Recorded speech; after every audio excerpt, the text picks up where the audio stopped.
Daud akan memberitahukan perbuatan Tuhan yang besar itu dalam hidupnya selama-lamanya. Tidak hanya pada saat dia sedang di puncak kehidupan itu, tapi selama-lamanya.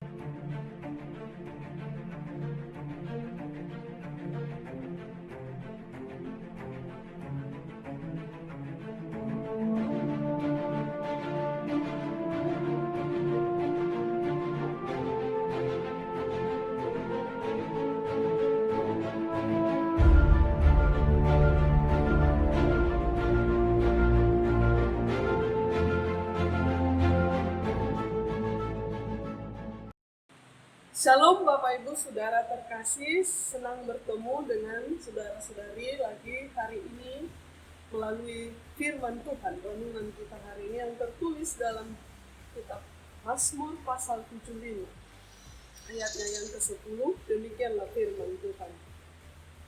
Tetapi aku hendak bersorak-sorak untuk selama-lamanya. Aku hendak bermazmur bagi Allah Yakub. Demikianlah firman Tuhan. Saudara-saudari yang terkasih, apabila kita baca judul perikop kita ini dikatakan Allah Hakim yang adil. Kenapa kira-kira pemazmur membuat judul ini? Apa yang sedang terjadi sehingga dia mengatakan bahwa Allah adalah Hakim yang adil?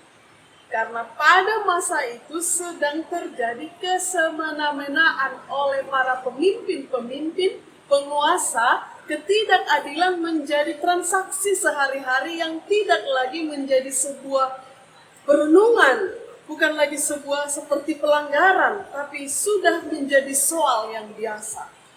Lalu para penguasa-penguasa itu mempergunakan kekuasaannya, mempergunakan kepemimpinannya dengan semena-mena. Kenapa mereka melakukan itu?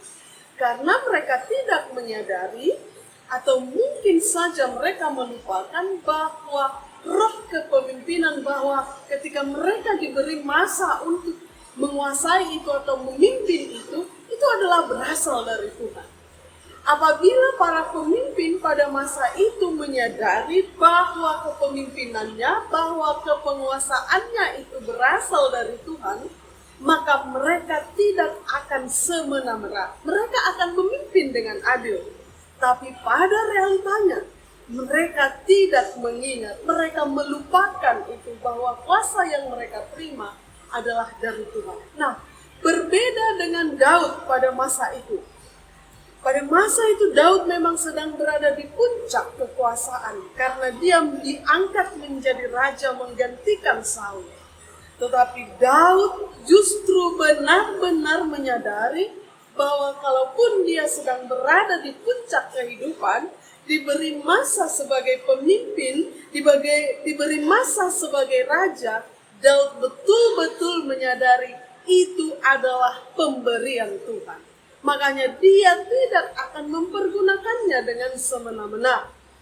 Daud betul-betul menyadari bahwa kepemimpinan itu, peninggian itu datangnya dari atas, dari Tuhan saja. Bukan dari barat, bukan dari timur seperti yang dikatakan di ayat 7 itu. Artinya bukan datang dari dunia ini, tapi diberi oleh Tuhan. Oleh karena itulah Daud betul-betul menyadari, maka dia mempergunakannya dengan baik. Berbeda dengan tadi para pemimpin-pemimpin dunia yang tidak menyadari dan melupakan bahwa itu adalah dari Tuhan. Sehingga seperti yang tertulis di ayat 8, ada yang ditinggikan, ada yang direndahkan. Ada banyak pemimpin yang kita lihat mungkin tidak sampai kepada masa jabatan, sudah turun atau lengser. Itu karena apa? Karena itu tadi, dia melupakan dari siapakah dia mendapatkan kepemimpinan itu. Nah, Daud di sini, saudara-saudari terkasih, benar-benar menyadari bahwa sedang berada di puncak kehidupan itu adalah rahmat dan kasih Tuhan. Oleh karena itulah dia katakan di ayat yang ke-10 ini, aku hendak bersorak-sorak selama-lamanya.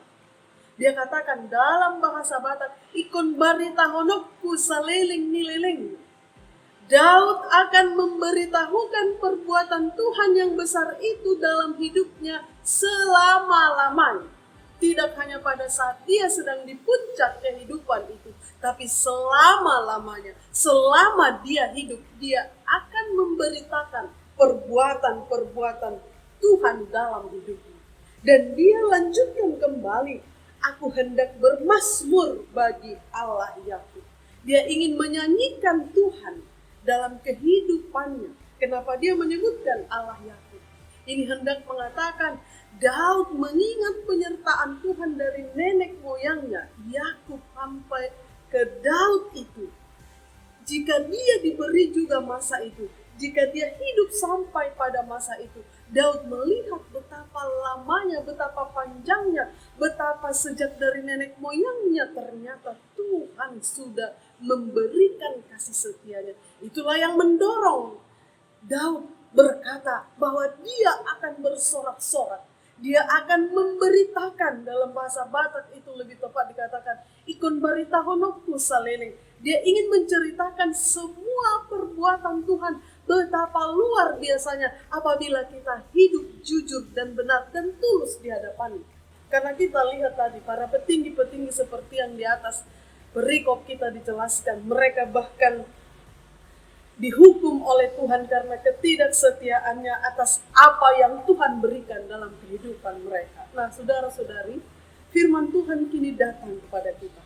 Kita pun sebagai umat Tuhan tentu sudah banyak yang diberikan, tentu sudah banyak yang dilakukan oleh Tuhan. Mari kita lihat sejak dari nenek moyang kita mungkin, apa yang sudah Tuhan lakukan. Lalu bagaimana kita memberitakan itu dalam kehidupan kita sehari-hari? Bagaimana kita mau bermazmur dengan itu? Jangan kita hanya selalu mengingat peristiwa-peristiwa yang menyedihkan. Lalu kita katakan, dah ngadong lasmi roha di mulukon. Kalau kita mau Bapak Ibu Saudara, mari ambil waktu pikirkan. Ternyata kita akan mengatakan betapa banyak yang telah Engkau lakukan Tuhan dalam kehidupanku. Engkau Allah yang adil. Ini juga firman Tuhan hari ini menjadi penghiburan bagi kita. Bahwa tidak selama-lamanya kelaliman dan ketidakadilan itu bertahan di bumi ini. Akan datang masanya Tuhan menghakimi dengan adil orang-orang yang berbuat ketidakadilan. Bapak Ibu Saudara, marilah kita mengingat dan merenungkan kebesaran Tuhan dalam kehidupan kita, keluarga kita, pekerjaan, gereja kita, bangsa kita. Maka kita akan seperti Daud mengatakan, aku mau bersorak-sorai selama-lamanya. Aku mau bermazmur kepada Tuhan sebagai responku terhadap berkat Tuhan dalam kehidupanku.